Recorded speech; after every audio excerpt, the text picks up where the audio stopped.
बिहार के मुख्यमंत्री नीतीश कुमार ने शुक्रवार को खान और भूतत्व विभाग के आला अधिकारियों को ये निर्देश दिया है कि ऐसी व्यवस्था की जाए जिससे बालू के कारोबार पर किसी का एक अधिकार नहीं रहे। मुख्यमंत्री के समक्ष खान और भूतत्व विभाग की ओर से नई बालू नीति 2019 का प्रेजेंटेशन दिया गया। इस दौरान मुख्यमंत्री ने खनन से संबंधित कई हिदायतें दी। मुख्यमंत्री ने कहा कि खनन कार्य के अनुश्रवण और उस पर नियंत्रण के लिए ड्रोन और सैटेलाइट का प्रयोग किया जा सकता है।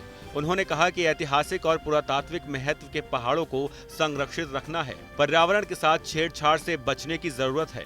वैसे पहाड़ जिन्हें खुदाई के लिए चिन्हित किया गया है, इसकी जांच विशेषज्ञ से करा लेनी चाहिए। पटना के IGIMS अस्पताल में राज्य के स्वास्थ्य मंत्री मंगल पांडे से अवैध पार्किंग चार्ज वसूल करने की खबर है।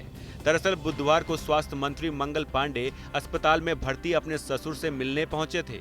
मंगल पांडे राज्य के स्वास्थ्य मंत्री होने के नाते अस्पताल के शासी अध्यक्ष भी हैं। अस्पताल से जुड़ा होने के नाते उनकी पार्किंग फीस नहीं लगनी चाहिए, लेकिन उनका परिचय जानने के बाद भी पार्किंग कर्मियों ने 25 रुपए वसूल लिए। अब इस पर कार्रवाई करते हुए अधीक्षण अभियंता ने पार्किंग मालिक को शो कॉज नोटिस जारी किया है। बिहार में 8 IAS का तबादला कर दिया गया है। अधिसूचना जारी कर जानकारी दी गई। ट्रांसफर की इस लिस्ट में रवि मनुभाई का नाम भी है, जिन्हें कला और संस्कृति विभाग का प्रधान सचिव बनाया गया है। साथ ही उदय सिंह कुमावत को पर्यटन विभाग का प्रधान सचिव बनाया गया है। सारण आयुक्त के पद पर रॉबर्ट L चोंगतू को नियुक्त किया गया है। अनंत किशोर को पटना प्रमंडल के आयुक्त का अतिरिक्त प्रभार दिया गया है, तो वहीं N सरवन को नया कृषि सचिव बनाया गया है। गोपाल मीणा लघु जल संसाधन विभाग के नए अपर सचिव बनाए गए, तो संजय दुबे को अपर सचिव के तौर पर ग्रामीण कार्य विभाग का कार्यभार मिला। श्याम बिहारी मीणा बनाए गए उप सचिव आपदा प्रबंधन विभाग।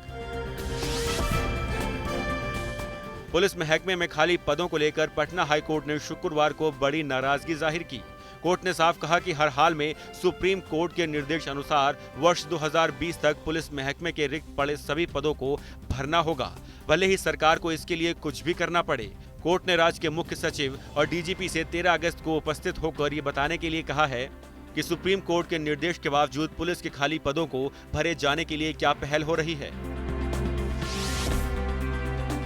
समस्तीपुर रेल मंडल ने समस्तीपुर दरभंगा रेलखंड पर करीब 6 दिनों से बंद परिचालन को शुक्रवार को शुरू कर दिया। रेल प्रशासन ने दिन के 12 बजे गुड्स ट्रेन का स्पीड ट्रायल किया था, जिसके बाद दरभंगा की ओर से जयनगर नई दिल्ली 12,561 स्वतंत्रता सेनानी एक्सप्रेस को पहले चलाने का निर्णय लिया गया। उसके बाद 11,034 दरभंगा पुणे एक्सप्रेस का परिचालन शाम में किया गया। ब्यूरो रिपोर्ट, बिहार तक।